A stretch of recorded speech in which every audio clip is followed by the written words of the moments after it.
கறிவேப்பிலையை உணவில் சேர்த்துக்கொள்வது மிகவும் நன்மை பயக்கக்கூடியது. கறிவேப்பிலையை பயன்படுத்தி வீட்டிலேயே சுலபமாக கறிவேப்பிலை வடை எப்படி சுவையாக செய்வது என்று பார்ப்போம்.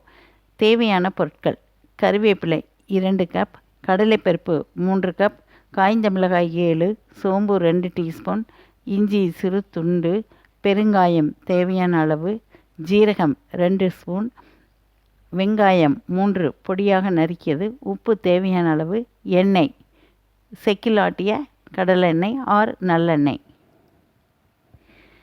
செய்முறை: கறிவேப்பிலை வடை செய்வதற்கு முதலில் கடலைப்பருப்பை 3 மணி நேரம் தண்ணீரில் ஊற வைக்கவும்.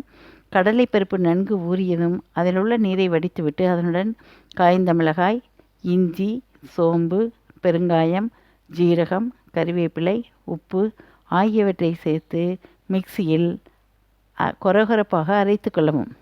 பிறகு வெங்காயத்தை அதனுடன் சேர்த்து கெட்டியாக பிசைந்து கொள்ளவும். தேவைப்பட்டால் பச்சை மிளகாயை சிறிது சிறிதாக கட் பண்ணி சேர்த்து கொள்ளலாம். ஒரு வாணலியில் எண்ணெய் ஊற்றி சூடானதும் அதில் பிசைந்து வைத்துள்ள மாவை சிறு சிறு வடையாக தட்டி போட்டு பொன்னிறமாக பொரித்து எடுக்கவும். சுவையான கறிவேப்பிலை வடை தயார். டியர் ஃப்ரெண்ட்ஸ், வீடியோ பிடிச்சிருந்தா கமெண்ட் பண்ணுங்கள், சப்ஸ்கிரைப் பண்ணுங்கள், ஷேர் பண்ணுங்கள், லைக் பண்ணுங்கள், பெல் ஐக்கானை கிளிக் பண்ணுங்கள். தேங்க்யூ.